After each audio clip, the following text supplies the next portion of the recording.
మన మూర్ఖత్వం ఏంటంటే మనకు తెలిసింది, మనం పుస్తకాల్లో చదివింది, బట్టి పట్టింది, చదవడం కూడా కాదు, బట్టి పట్టింది మాత్రమే చరిత్ర అని చెప్పి మనం ఫిక్స్ అయిపోతాం.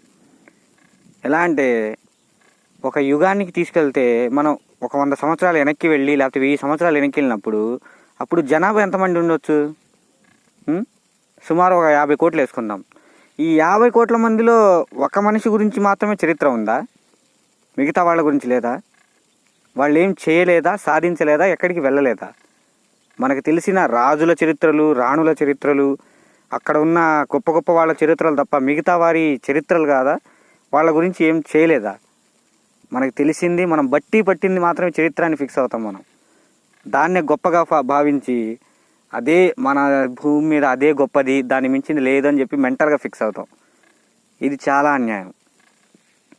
పుస్తకాల్లో ఉన్నది నిజం అని చెప్పి